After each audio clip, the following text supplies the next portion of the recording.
Habang nambubudol nga pala ako dito, ay may nangyaring hindi namin inaasahan.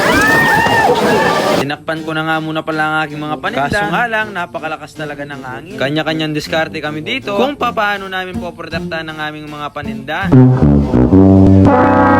Bago nga pala yan, ako nga pala si Third. Ngayong araw nga pala na ito ay last day na ng pagiging first year college student ko. May ginawa nga lang pala kaming final requirement dito, tapos agad-agad na ako umalis. Pagkarating ko nga pala sa pesto, ay agad-agad na ako nag-setup. At nung nakapag-setup na nga pala ako, ay nambubudol na lamang ako dito. Habang nambubudol nga pala ako, ay napakalakas ng hangin. Hindi nga pala ako makapag-focus sa pambubudol dito kasi iba yung dating ng hangin. Pinag-iisipan ko nga pala kung tatakpan ko ang mga paninda ko, ililigpit ko na ang mga ito. Ayaw ko pa nga palang itabi yung mga paninda ko, kaso nga lang nangyari ito. May mga natomba nga pala sa mga paninda natin, kaya naman napag-isipan ko na itabi na ang mga ito. Pinagbababa ko na nga pala isa-isa mga ito para naman wala na akong isipin. Tapos pinagiga ko na lang yung mga ibang gamit para naman takpan ko na lang ang mga ito. Kasi nga naman kung ililigpit ko ito, baka matagalan pa ako. Napakalakas na kasi ng hangin dito, tapos medyo umanggi. Kahit meron tayong bubong, pumupunta pa rin sa akin yung ulan. Sa mga ganitong panahon nga pala, wala tayo dapat sisihin. Hindi nga kasi natin kontrolado yung panahon. Hindi natin alam kung kailan biglaan lalakas yung hangin o ulan. Bilang negosyante nga pala, dapat lagi kaming handa. Pinapadala nga pala ni mama sa akin yung mga tarapal, kaso hindi ko dinala kasi sabi ko nakabubungan naman ako. Ayan tuloy, hindi ako nakinig, hindi ko dinala. Ayan, nanggihan tuloy ako. Mag-isa lang nga pala ako dito, kaya naman nakakakaba. Pero pinili ko na lang maging positive at huwag magpanik. Iniisip ko na lang pala na parte ito ng experience, tsaka kailangan maging kalmado para naman mas makapag-isip-isip ng tama sa mga gantong sitwasyon. Pero sa kabila nga pala ng lakas ng ulan at hangin, may isang bagay na mas lumitaw. Yung pagtutulungan nga pala ng mga bawat merchant. Walang nagdamot ng tulong, walang iwanan. Yung iba nagtutulungan maghawak ng tent, maglipat ng gamit at sigurado yung ligtas yung mga paninda na bawat isa. Realize ko nga pala na hindi lang kami basta-basta magkakatabing mga sellers dito. Kung hindi parang isang pamilya na rin kami. Nagliligpit na nga pala ako dito dahil na-cancel ang event. Tapos habang nagliligpit nga pala ako dito, nabanggit ni kuya na pwede pa raw magbenta. Pero hindi na marerapan yung pinambayad ng pwesto. Kung hindi naman ako magbebenta, ay ibabalik yung pinambayad ng pwesto. Pero nandito na ako, kaya naman pinalagan ko na. Medyo kinakabahan nga pala ako dito kasi nga naman baka mag-stay ako tapos wala ng mga tao. Pero ang palaging minamindset ko talaga ay take the risk or lose the chance. Kaya naman palag-palag lang ako. At ayun na nga pala, sobrang napakarami ng tao, dinumog ako. Hindi ko nga pala alam dito kung sino unahin ko sa kanila. Kaya minsan maganda rin na meron kang kasama. Yung iba kasi kapag hindi mo masyadong naasikaso ay umalis sila. Pero yung iba naman kapag binubudol mo sila, yung umalis sila. Buti na lang talaga hindi ako umuwi kasi nga naman sayang yung mga tao na to. Tsaka kung umuwi ako, sigurado manghihinayang ako. Wala naman kasi akong gagawin sa bahay. Na-realize ko nga pala na minsan kailangan mo rin talaga mag-take ng risk. Talagang kahit pwede naman nirapan yung pinambayad ng pesto, ay talagang tumuloy ako. Noong una hindi ko alam kung tama yung desisyon na ginawa ko. Pero naniwala lang ako na marami pang mga tao at marami akong mabubudol. Buti na lang talaga, sobrang dami nating nabudol. Ang pinaka natutunan ko nga pala dito, ang mga bawat challenge, meron silang dala na lesson. Yung akala mong negative, yun pa pala yung magbibigay sa'yo ng magandang experience at malaking opportunity. Hanggang dito na nga lang pala, abangan nyo na ang mas marami pa nating mga video. Kaya naman samahan nyo lang ako sa journey ko, mga kabudol. Maraming salamat sa panonood. Paalam. Bye-bye!